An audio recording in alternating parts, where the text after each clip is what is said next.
بسم اللہ الرحمن الرحیم۔ نماز میں کتنی سنتیں ہیں اور کون کون سی ہیں وہ میں آج آپ لوگوں کو بتاتا ہوں۔ تو کوشش کیجئے گا کہ پھر جب بھی نماز پڑھیں تو سنت کے مطابق نماز پڑھیں۔ سب سے پہلی جو سنت ہے تکبیر تحریمہ یعنی اللہ اکبر کہنا، کہ وقت سیدھے کھڑے ہونا یعنی سر کو پست نہ کرنا یعنی اسٹریٹ ہو کے بالکل کھڑے ہونا، دونوں پیروں کے درمیان 4 انگل کا فاصلہ رکھنا اور پیروں کی انگلیاں قبلے کی طرف رکھنا، 4 انگلیاں مطلب یہ اس طرح، اور انگلیاں جو بالکل اسٹریٹ ہونی چاہیے۔ بعض دفعہ آپ لوگوں نے دیکھا ہوگا کہ انگلیاں لوگوں کی کوئی رائٹ پہ جا رہی ہوتی ہے، کوئی لیفٹ پہ جا رہی ہوتی ہے، تو وہ عمل ٹھیک نہیں ہے، سنت عمل نہیں ہے۔ بالکل اسٹریٹ قبلے کی طرف ہونی چاہیے، یعنی جب انسان نماز کے لیے کھڑا ہوتا ہے ہر چیز اس کی اسٹریٹ بالکل قبلے کی طرف ہونی چاہیے۔ بعض فقہا نے 4 انگل کے فاصلے کو مستحب کہا، لیکن فقہ میں مستحب کا اطلاق سنت پر اور سنت کا اطلاق مستحب پر ہوتا ہے، ٹھیک ہے۔ اچھا، مقتدی کی تکبیر تحریمہ کا امام کی تکبیر تحریمہ کے ساتھ ہونا، یہ بھی سنت عمل ہے، یعنی امام جس طرح بولے ویسے ہی ہم بھی بولیں۔ لیکن اگر آپ نے امام کی تکبیر تحریمہ سے پہلے اگر ختم کر دی اپنی تکبیر تو پھر آپ کی ٹھیک نہیں ہوگی، تو اقتدا آپ کی صحیح نہیں ہوگی۔ تکبیر تحریمہ کے وقت دونوں ہاتھ کانوں تک اٹھانا، ٹھیک ہے۔ نمبر 5، ہتھیلیوں کو قبلے کی طرف رکھنا۔ نمبر 6، انگلیوں کو اپنی حالت پر رکھنا، یعنی نہ زیادہ کھلی ہو نہ زیادہ بند ہو۔ نمبر 7، دائیں ہاتھ کی ہتھیلی بائیں ہاتھ کی ہتھیلی کی پشت پر رکھنا، یعنی ہاتھ جس طرح ہم لوگ باندھتے ہیں ایک ہاتھ کے اوپر ہاتھ رکھنا، لیفٹ ہینڈ کے اوپر رائٹ ہینڈ رکھنا۔ چھوٹی انگلی اور انگوٹھے سے ہلکے کو بنا کر اس کو پکڑ لینا یہ طریقہ ہوتا ہے، یہاں سے یہ جو آپ کی رسٹ ہوتی ہے نا اس کے اوپر یوں ہاتھ رکھنا، 3 انگلیاں یوں اوپر یوں آتی ہیں اور نیچے سے اس کو یوں پکڑ لینا، ٹھیک ہے۔ اچھا، درمیانی 3 انگلیوں کو کلائی پر رکھنا، ناف کے نیچے ہاتھ باندھنا، ٹھیک ہے، ناف سے نیچے ہاتھ باندھنا، پھر اس کے بعد ثنا پڑھنا، یہ 11 سنتیں ہوگی۔ پھر اس کے بعد 12واں ہے تعوذ پڑھنا یعنی اعوذ باللہ پڑھنا۔ پھر ہے تسمیہ یعنی ہر رکعت کے شروع میں بسم اللہ پڑھنا، یعنی جب بھی آپ نئی رکعت شروع کریں بسم اللہ پڑھ کے سورۃ الفاتحہ شروع کریں۔ پھر آہستہ آواز میں آمین کہنا۔ فجر اور ظہر میں طوال مفصل یعنی سورہ حجرات سے سورۃ البروج تک، یعنی سورۃ الحجرات سے لے کے سورۃ البروج تک۔ عصر و عشاء اوساط مفصل یعنی سورۃ البروج سے سورۃ لم یکن تک، اور مغرب میں کسار مفصل یعنی سورۃ لم یکن سے لے کے سورۃ الناس تک کی صورتوں میں سے کوئی صورت پڑھنا۔ یہ ایک مقدار بتائیے کہ آپ صلی اللہ علیہ وسلم یہاں سے لے کے یہاں تک ان صورتوں میں سے کوئی صورت پڑھتے تھے ظہر عصر میں، پھر مغرب و عشاء میں یہاں سے لے کے یہاں تک یہ صورتیں پڑھتے تھے، ٹھیک ہے۔ تو آپ لوگ اس کو قرآن میں صورتوں کی جو فہرست ہے اس میں آپ دیکھ سکتے ہیں کہ اس میں سے کون سی صورت آپ کو، آخری صورتوں میں سے تو لوگوں کو پتہ ہوتا ہے، شروع کی بیچ کی جو قرآن کی صورتیں وہ تو کسی کو حافظ ہی ہوگا جس کو یاد ہوتی ہیں، باقی یاد نہیں ہوتی ہیں۔ تو آپ لوگ عشاء میں تو سنت کے مطابق پڑھ سکتے ہیں، باقی اس سے پہلے مشکل ہوگا۔ اچھا، اس کے بعد فجر کی پہلی رکعت کو طویل کرنا، یعنی فرض نماز جو فجر کی ہوتی ہے اس کو تھوڑا لمبا کرنا۔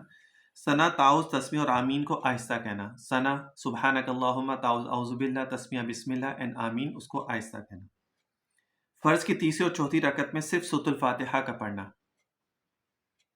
سورت نہ ملانا فرض نمازوں میں، ٹھیک۔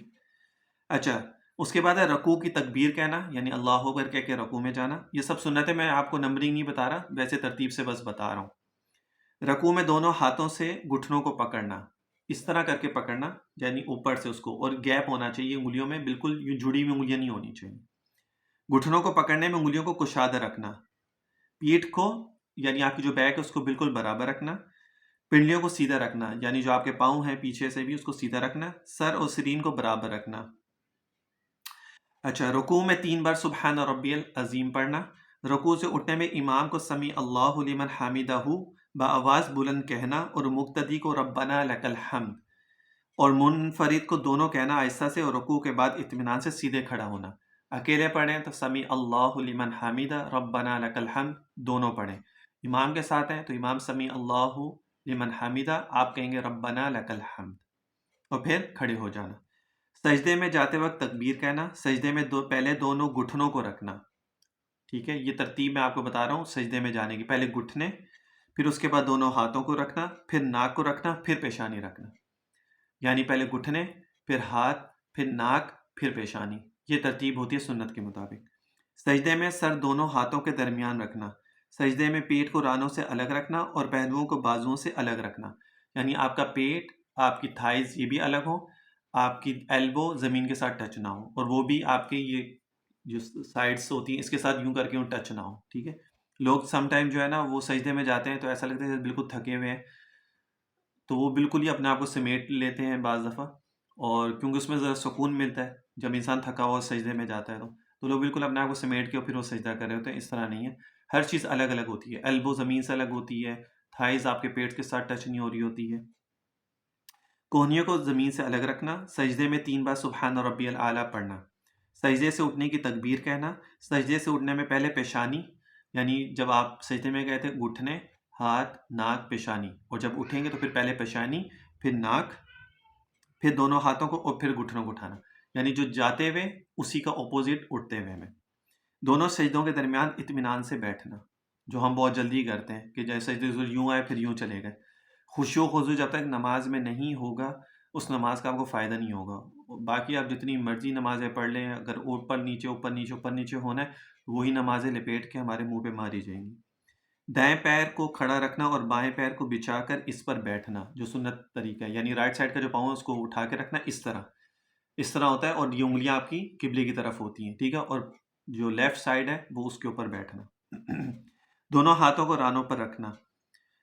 جب ہاتھ رکھتے ہیں تھائس کے اوپر تو انگلیاں تھوڑی سی اوپر ہونی چاہیے، وہ نیچے اس طرح نہیں ہونی چاہیے گھٹنوں سے نیچے، ٹھیک ہے نا، بالکل اسٹیٹ یوں ہونی چاہیے. تشہد میں اشہد اللہ الہ پر شہادت کی انگلی کو اٹھانا اور الا اللہ پر جھکا دینا. بہت سے لوگ جو ہیں وہ اٹھا کے یوں رکھتے ہیں.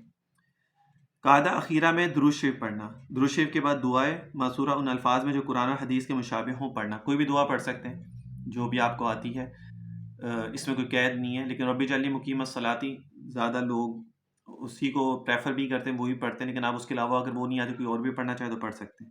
دونوں طرف دائیں بائیں سلام پھیرنا، سلام کی ابتدا اور داہنی طرف سے کرنا، رائٹ سائڈ سے پھر لیفٹ سائڈ سے. امام کو مقتدیوں فرشتوں اور صالح جنات کی نیت کرنا، مقتدی کو امام فرشتوں اور صالح جنات اور دائیں بائیں مقتدیوں کی نیت کرنا، ٹھیک ہے. اچھا، منفرد کو صرف فرشتوں کی نیت کرنا. جب آپ اکیلے نماز پڑھ رہے ہو تو صرف فرشتوں کی نیت کرنا، یعنی اس سائڈ پہ بھی فرشتے اس سائڈ پہ بھی فرشتے. اور مقتدی امام کو مقتدیوں فرشتوں اور صالح جنات کی نیت کرنا، یعنی جو امام ہوگا وہ ان سب کی نیت کرے گا، اور جو مقتدی ہوگا وہ امام، فرشتوں اور صالح جنات اور دائیں بائیں کے فرشتوں کی مقتدیوں کی نیت کرے گا، رائٹ اور لیفٹ کی، ٹھیک ہے. اچھا، مقتدی کو امام کے ساتھ ساتھ سلام پھیرنا، ایسے نہیں کہ اس سے پہلے سلام پھیر کے بیٹھ جائیں. بہت سارے لوگ ہوتے ہیں کہ ابھی لیفٹ سائڈ پہ سلام ہو ہی رہا ہوتا ہے تو لوگ پھیر کے اور سیدھا یوں دیکھنے بھی لگ جاتے ہیں، تو آپ نے نماز امام سے پہلے ہی ختم کر دی نا. دوسرے سلام کی آواز کو پہلے سلام کی آواز سے پست رکھنا، مسبوق کو امام کے فارغ ہونے کا انتظار کرنا. یہ ہوگی سنتیں. یہ اگر آپ ساری سنتیں ملائیں نا تو یہ تقریباً 51 سنتیں بنتی ہیں، ٹھیک ہے. پوری نماز سنت کے مطابق جو ہوتی ہے وہ میں نے آپ کو بتا دی، سٹارٹ سے لے کے اور سلام کے اینڈ تک. یہ پوری نماز میں اگر آپ کاؤنٹنگ کریں تو 51 سنتیں بنتی ہیں، ٹھیک ہے، جو حدیث کے اندر ذکر ہوئی ہوئی ہیں. ساری سنتیں حدیث سے میں نے آپ لوگوں کو بتائی ہیں. حوالے یہاں پہ نہیں بتائیں، اگر کسی کو کسی سنت کے اوپر ڈاؤٹ ہو تو مجھ سے پوچھ لیں، میں اس کو ریفرنس اس کا سینڈ کر دوں گا کس حدیث سے ہے، حدیث نمبر کیا ہے، ٹھیک ہے. تو یہ پوری 51 سنتیں بنتی ہیں. تو آپ اس کو ایک دو دفعہ اگر دیکھیں گے سنیں گے تو ان شاء اللہ تعالیٰ نماز آپ کی ویسے ہی ہوتی ہے سنت کے مطابق. شاید کچھ چیزیں ہو سکتی ہیں جو اس میں آپ کو چینجنگ ہو یا آپ کو نہ پتہ ہو. یہ مردوں کی میں نے نماز بتائی ہے، عورتوں کی نماز میں تھوڑا سا فرق ہوتا ہے، وہ نیکسٹ ویڈیو میں ان شاء اللہ تعالیٰ میں عورتوں کا جو فرق ہوگا وہ میں آپ کو بتا دوں گا. زیادہ فرق نہیں ہوتا، ایک دو چیزوں میں بس فرق ہوتا ہے، ادروائز زیادہ فرق نہیں ہے. لیکن کچھ حضرات کہتے ہیں جی عورت و مرد کی نماز سیم ہوتی ہے، سیم نہیں ہوتی ہے بھائی، فرق ہوتا ہے تھوڑا سا. تو یہ سنتیں ہیں، اس کو 2-3 دفعہ آپ سنیں، ان شاء اللہ تعالیٰ اس سے آپ کی نماز سنت کے مطابق پوری ہو جائے گی. جس طرح آپ صلی اللہ علیہ وسلم نماز بتلائی ہے ہمیں، ویسے ہم لوگ نماز اس کو پڑھیں گے. تو طریقہ بھی یہی ہے کہ جب آپ نماز پڑھیں تو خشوع و خضوع کے ساتھ اچھے طریقے سے پہلے وضو کریں، پھر اچھے طریقے سے صاف ستھرے کپڑے پہن کے ہلکی سی خوشبو بھی لگا لیں تو وہ مہکتی رہتی ہے تو انسان کو اور مزہ آتا ہے. پھر اس کے بعد آپ نماز کے لیے کھڑے ہوں اور یہ سوچ کے کھڑے ہوں کہ اللہ کے سامنے ہم لوگ کھڑے ہیں، اللہ ہمیں دیکھ رہا ہے. تو جب اگر ہمارے سامنے کوئی بیٹھا ہو بڑا تو ہم اس کے سامنے اپنے آپ کو اچھا دکھانے کے لیے ہم کتنے اچھے طریقے سے نماز پڑھتے ہیں نا، کہ وہ ہمیں دیکھ رہے ہیں تو ہم اور اچھے سے نماز پڑھتے ہیں. تو جو خالق و مالک ہے پوری دنیا کائنات کا، تو جب وہ ہمیں دیکھ رہا ہے تو ہمیں یہی ہمارے ذہن میں ہونا چاہیے کہ اللہ ہمیں دیکھ رہا ہے تو ہمیں اور اچھے طریقے سے نماز پڑھنی چاہیے، تاکہ اللہ خوش ہو کہ میرا بندہ جو ہے وہ سب سے اچھی چیز جو ہے نماز، اس کو کتنے اچھے طریقے سے ادا کر رہا ہے. کیونکہ نماز کی سب سے زیادہ اہمیت ہے، آپ صلی اللہ علیہ وسلم نے بہت زیادہ اس کی تلقین فرمائی ہے. اور آپ صلی اللہ علیہ وسلم جب آخری الفاظ ہے آپ صلی اللہ علیہ وسلم کے جب آپ دنیا سے جانے لگے تھے تو الصلاۃ الصلاۃ کے تھے، حضرت ابو بکر کے بھی یہی الفاظ تھے۔ تو نماز کو جتنا اچھے طریقے سے آپ پڑھ سکتے ہیں اس کو پڑھیں، اس میں کمی کوتاہی مت کریں، اس میں جلد بازی مت کریں، اس کو چھوڑیں نہیں، اس کو قضا مت کریں، جیسی ٹائم ہو اسی وقت نماز پڑھ لیں۔ اس کا آسان طریقہ یہ ہے کہ آپ ہر وقت وضو میں رہیں۔ جب آپ واش روم جاتے ہیں، واش روم یوز کرتے ہیں یا منہ ہاتھ دھوتے ہیں یا صبح اٹھتے ہیں، اسی ٹائم وضو کر لیں، اور جیسی اذان ہوگی آپ فوراً سے نماز پڑھ لیں گے، آپ کو پھر سستی نہیں آتی۔ اصل سستی تب آتی جب آپ کو وضو نہیں ہوتا۔ تو اگر کوئی کہتا ہے نا میری نماز میں پابندی نہیں ہوتی، مجھ سے رہ جاتی ہیں، تو اس کا آدھا کام جو ہے اس کا وضو کرتا ہے، کہ اگر آپ وضو میں ہر وقت رہیں گے 24 گھنٹے اگر آپ وضو میں رہتے ہیں تو آپ کو نماز آپ کی نہیں چھوٹے گی نہ قضا ہوگی، اور آپ کو ثواب الگ ملتا رہے گا 24 گھنٹے وضو میں رہنے کا، اور اس میں مشکل نہیں ہوتا۔ جتنا آپ نے منہ تو آپ دھوتے ہی ہیں، جب آپ فیس واش کرنے کے لیے واش روم میں جاتے ہیں منہ ہاتھ دھونے کے لیے، تو اس میں سے منہ تو آپ نے دھو لیا، ہاتھ بھی آپ دھو لیتے ہیں، تو بس ایک سر کا مسئلہ یا پاؤں ہی تو رہ جاتے ہیں، تو اس میں کتنا ٹائم لگے گا؟ میرے خیال سے کوئی 1 منٹ بھی نہیں لگے گا۔ تو اگر آپ یہ عمل کر لیتے ہیں ان شاء اللہ تعالیٰ آپ کی نہ نماز مس ہوگی، نہ قضا ہوگی، نہ آپ کو نماز پڑھنے میں پرابلم ہوگی، نہ شیطان آپ کو بہکائے گا۔ اصل مسئلہ یہ ہوتا ہے کہ جی بستر سے کیسے نکلیں، وضو کیسے کریں، پانی ٹھنڈا ہوگا، وضو نہیں کیا جائے گا، ابھی سستی آ رہی ہے، بستر گرم ہو رہا ہے، دل نہیں چاہ رہا اٹھنے کا، اچھا ابھی کرتے ہیں وہ، اچھا ابھی جو کرتے ہیں نا وہ کبھی نہیں ہوتا، وہ پھر سارے دن کی نمازیں رہ جاتی ہیں۔ تو یہ سنتیں تھیں جو میں نے آپ لوگوں کے ساتھ شیئر کی ہیں۔ اگر اس میں سے کوئی بات سمجھ میں نہ آئی ہو تو آپ لوگ مجھ سے پوچھ سکتے ہیں، دوبارہ سے میسج کر دیجیے گا یوٹیوب پہ نیچے، ویڈیو کے نیچے کمنٹ باکس میں، وہاں پہ میسج کر دیجیے گا، میں آپ لوگوں کو بتا دوں گا۔ اگر ریفرنس کا مسئلہ ہو تو وہ بھی آپ مجھ سے پوچھ لیجیے گا، میں آپ کو بتا دوں گا۔ باقی اور کسی چیز میں ڈاؤٹ ہو تو وہ بھی آپ مجھ سے شیئر کر سکتے ہیں۔ السلام علیکم ورحمۃ اللہ وبرکاتہ۔